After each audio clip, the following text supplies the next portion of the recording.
उसके बाद उनको समझने के बाद उनके लिए उपयुक्त अनुक्रिया करना, यानी कि रिएक्ट करना, और उसको अपने बौद्धिक लेवल पर ले जाकर अप्लाई करना या उसको अपनी अन्य प्रतिक्रियाओं में स्थापित करना, ये होता है ज्ञान। जैसे कि सीधी सी बात, अगर हम किसी साइकिल को चलाना सीखना चाहते हैं तो साइकिल को चलाने के बारे में हम अपने दिमाग में सबसे पहले एक इमेजिनेशन क्रिएट कर रहे हैं कि हमको करना क्या है। हम उसको देखकर सीखना चाहते हैं तो किसी व्यक्ति को अगर हमने साइकिल चलाते हुए देखा है और साइकिल को छूकर देखा है, उसके विभिन्न हिस्सों को छूकर देखा है, तो हम अपनी इंद्रियों के द्वारा प्राप्त इस ज्ञान को, यानी कि इस बौद्धिक ज्ञान को हम अपने एप्लाइड लेवल पर लाने का प्रयास करते हैं या हम उसको अपनी क्रिया में परिणित कर देते हैं। या फिर ऐसा भी हो सकता है कि हम उस ज्ञान को अपने अनुभवों पर आधारित करना चाहते हैं। ज्ञान इसीलिए कहा जा सकता है कि दो प्रकार से आ सकता है। कैसे? ज्ञान औपचारिक और अनौपचारिक दो स्वरूपों में हमें प्राप्त होता है। औपचारिक स्वरूप में प्राप्त होने वाला ज्ञान, जैसा कि हम अभी समझ रहे हैं कि जो हम सोचकर विचार कर प्राप्त करने का प्रयास करते हैं, जिसके लिए हम उसको शेड्यूल करके और एक्वायर करते हैं कि हम ये जानना चाहते हैं इसलिए हम यह जान रहे हैं। लेकिन हर समय जो भी ज्ञान हमें प्राप्त है यह आवश्यक नहीं है कि हम चाहकर उसको हासिल करें। जीवन में कई चीज़ें ऐसी होती है कि जिनको हम अपने अनुभवों से प्राप्त करते हैं। बहुत सारी चीज़ें ऐसी है जो हम अपने इंद्रिय बोध से स्वतः ही प्राप्त करते हैं। अतः इसके संबंध में जब अध्ययन किया जाता है तो इसके आध्यात्मिक आधारों में ज्ञान को दो स्वरूपों में, विस्तृत स्वरूपों में बांटा गया है, जिसमें से पहला है तर्कजन्य ज्ञान और दूसरा है अनुभवजन्य ज्ञान। जैसा कि मैंने अभी बताया था आपको कि जो तर्कजन्य ज्ञान है इसको हम तर्कवाद कहते हैं। और ये हमें कैसे प्राप्त हुआ? ये हमारी बुद्धि पर आधारित होता है। ये हमारी बुद्धि से हमको प्राप्त होता है। इसमें हम अपने जो इंद्रिय अनुभव हैं इनको शामिल करते हैं, अर्थात बुद्धि से प्राप्त होता है। अर्थात जब हमने किसी चीज़ को स्वयं करके देखा, जब किसी भी चीज़ को हम अपनी बुद्धि को अप्लाई करके यूज़ कर रहे हैं तो हम उसको कहते हैं तर्कवाद। जैसे कि किताबों में लिखा हुआ ज्ञान, जैसे कि हमने किसी चीज़ को देखा, उसको पढ़ा, उसको समझा, उसमें अपने ज्ञान को या बुद्धि को स्थापित किया, वो होता है तर्क संगत ज्ञान, जो होता है तर्कवाद पर आधारित। लेकिन इस ज्ञान में हमारा अपना कोई योगदान नहीं होता है। लेकिन एक ज्ञान होता है जिसे हम कहते हैं अनुभवजन्य ज्ञान, जिससे एक अन्य वाद ने जन्म लिया जिसका नाम था अनुभववाद। इस अनुभववाद को देने वाले दार्शनिकों ने कहा कि बच्चा जब जन्म लेता है तभी उसके पास इंद्रियां होती हैं, तो वो बहुत सारी चीज़ों को जानता है, पर जैसे जैसे वो इन चीज़ों को जानता है और स्वयं अनुभव करता है तब वो उनको धीरे धीरे जानने लगता है। तर्कवाद को देने का श्रेय प्लेटो को दिया जाता है। इसके सुकरात और प्लेटो ने इसके संबंध में अपने तर्क दिए थे, जबकि अनुभववाद को देने का श्रेय इनके ही शिष्य अरस्तु को दिया जाता है, जिन्होंने इनकी बातों को आगे बढ़ाया और अपनी बातों को समझाया।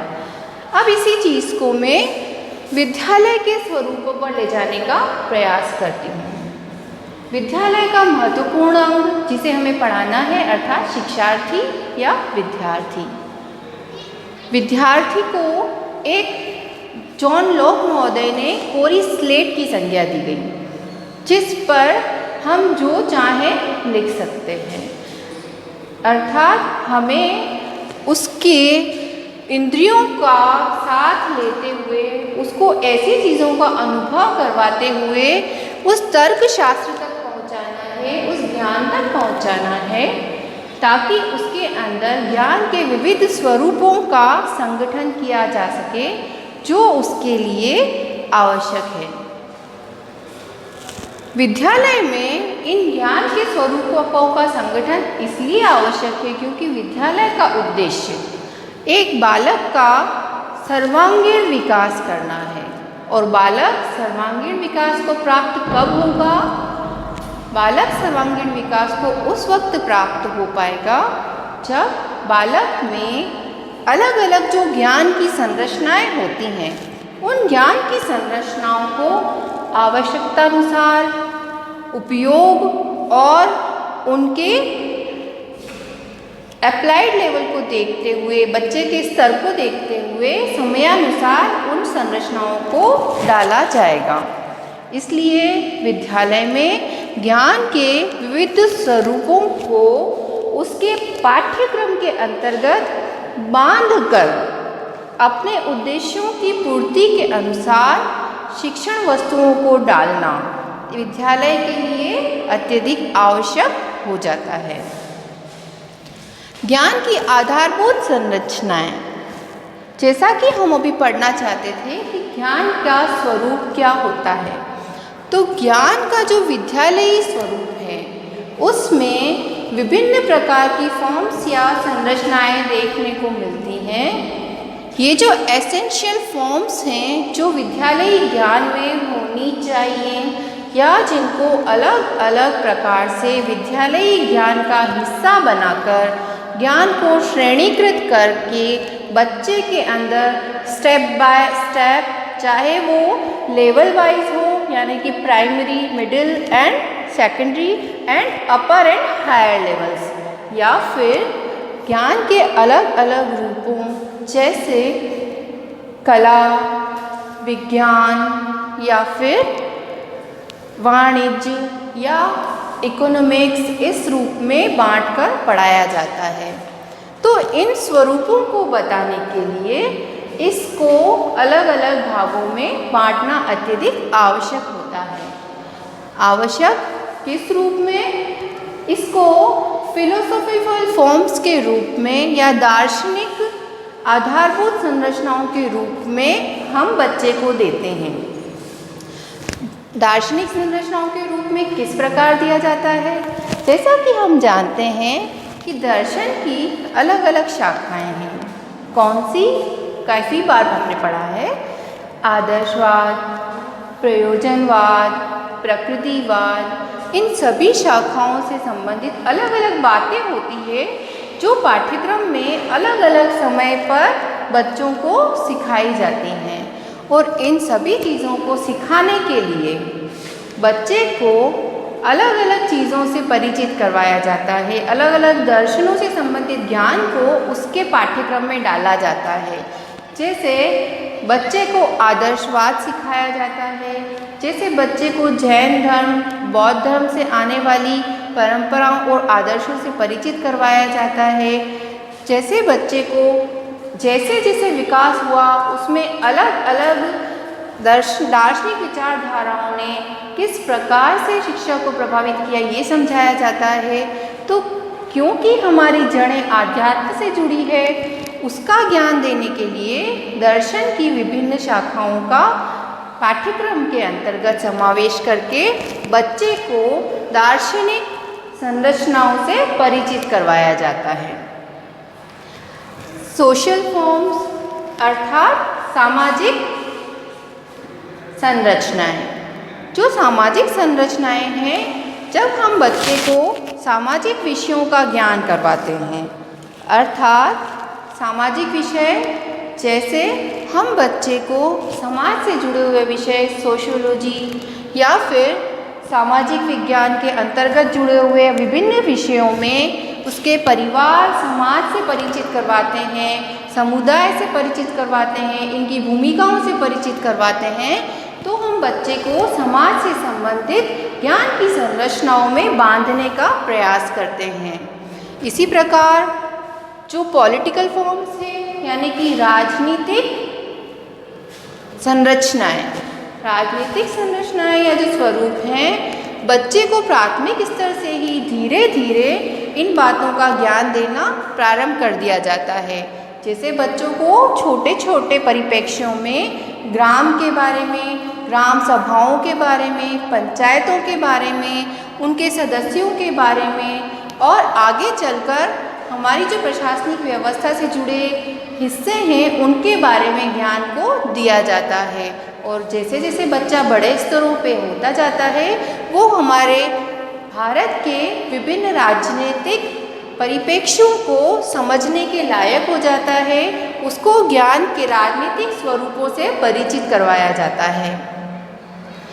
इसके बाद आता है इकोनॉमिकल फॉर्म, यानी कि आर्थिक संरचना।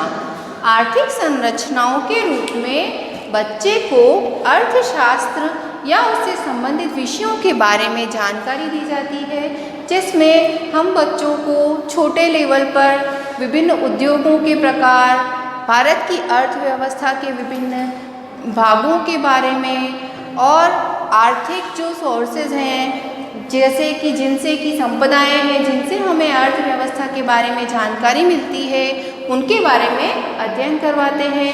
धीरे धीरे इसके जो उच्चतर कंसेप्ट्स हैं उनसे भी बच्चों को जोड़ा जाता है। एनवायरमेंटल या पर्यावरणीय ज्ञान हम अच्छी तरह से जानते हैं कि जब भी बच्चे की प्राथमिक पाठशालाएं चालू होती है तो इस ज्ञान के स्वरूप का माध्यम बनाते हुए हम उनको सामान्य ज्ञान को देने का प्रयास करते हैं। बच्चे को प्रथम अक्षर का ज्ञान करवाना हो, चाहे बच्चे को अच्छी आदतों का ज्ञान करवाना हो, हर चीज़ का ज्ञान पर्यावरण से जोड़कर ही करवाया जाता है। और जैसे जैसे बच्चे का ज्ञान का स्तर बढ़ता जाता है, वैसे वैसे प्रकृति से जुड़े हुए रहस्यों को बच्चों को समझाने का प्रयास किया जाता है। पर्यावरण से संबंधित धारणाओं को, उसको प्रदूषित करने वाले कारकों को तथा अलग अलग चीज़ें जो हमारे भौतिक वातावरण को प्रभावित करती है, समझाने का प्रयास किया जाता है। तो ये कौन सा स्वरूप हुआ? पर्यावरणीय ज्ञान स्वरूप, जो कि हम बच्चों के कंटेंट में या पाठ्यक्रम में सम्मिलित करते हैं। इसके बाद आती है लिंग्विस्टिक फॉर्म, अर्थात भाषा के आधार पर बच्चे को आधारभूत ज्ञान प्राप्त करवाना। ये तो हम जानते ही हैं कि बिना किसी भाषा के बच्चे को कोई भी ज्ञान दे पाना संभव नहीं है, लेकिन सिर्फ ज्ञान को भाषा के माध्यम से देना नहीं, बल्कि अलग अलग भाषाओं को बच्चे को समझाना, ताकि वह आज के समय पर एक अच्छे ढंग से कम्युनिकेशन स्थापित कर सके, दूसरे लोगों से अच्छे से संप्रेषण कर सके, अपनी बातों को व्यक्त कर सके। इसके लिए यह प्रयास किया जाता है कि सिर्फ भाषा को एक माध्यम बनाकर नहीं पढ़ाया जाए, अपितु बच्चे को अन्य भाषाओं का भी ज्ञान करवाया जाए और विद्यालयों में बहुभाषिकता का प्रयोग करना इसी का एक उदाहरण है। इसी क्षेत्र में बच्चों को इसीलिए विद्यालयों में हिंदी के साथ साथ अंग्रेजी का भी ज्ञान करवाया जाता है तथा अन्य विषयों का भी, क्षेत्रीय विषयों का भी ज्ञान करवाया जाता है। इसके बाद आता है मोरल फॉर्म्स या नैतिक स्वरूप। जो शिक्षा के या ज्ञान के नैतिक स्वरूप हैं, वो विविध रूपों में बच्चों को डालते हुए देखा जाता है। प्राइमरी लेवल से इसकी शुरुआत हो जाती है। बच्चों को पढ़ाई जाने वाली कहानियों, नाटकों या कविताओं में अक्सर उनको कोई न कोई नैतिकता की आदतों को सिखाते हुए देखा जा सकता है, जिसमें बच्चों में जल्दी उठने की, ब्रशिंग करने की आदतों के बारे में हम जानते हैं ना, कई पोएम्स सुनते हैं, और यही जो नैतिक मूल्य हैं, ऐसा नहीं है कि छोटे लेवल पे ही दिए जाते हैं। जब बच्चे बड़े स्तर पर आते हैं, हर चीज़ जो उनको पढ़ाई जाती है किसी न किसी रूप में उनको नैतिकता का ज्ञान करवाती है। तो ये शिक्षा के ज्ञानात्मक स्वरूपों में से उनको नैतिकता सिखाने का एक तरीका होता है। कल्चरल फॉर्म्स में जो छात्र हैं उनको हमारी संस्कृति से परिचित करवाया जाता है कि हमारी संस्कृति का विकास कैसे हुआ, हम यहाँ तक कैसे पहुँचे, हमारे जो रीति रिवाज, हमारे लोकगीत, हमारे लोक नृत्य, इनके बारे में सिखाया पढ़ाया जाता है। और हमने पाश्चात्य संस्कृति से भी हमने जो कुछ भी सिखाया है या हमने उनसे जो कुछ भी लिया है और उसको अपनी संस्कृति का हिस्सा बना लिया है, ये सारी चीज़ें बच्चों को सांस्कृतिक फॉर्म्स के रूप में सिखाई जाती है। और ऐसा नहीं है कि उनको सिर्फ बच्चों को उसके पाठ्यक्रम का हिस्सा बनाने के लिए एक शैक्षणिक आधार दिया गया है, बल्कि इसको उनके को करिकुलर एक्टिविटीज़ का पार्ट बनाया जाता है, ताकि बच्चे जो स्कूलों में अलग अलग जो कार्यक्रमों का आयोजन किया जाता है उनके माध्यम से हमारे पर्वों उत्सवों का महत्व समझें और वो क्यों मनाए जाते हैं, उनका आयोजन किस प्रकार किया जाता है, इन प्रासंगिकताओं को समझते हुए अपनी संस्कृति से परिचित हो पाएँ।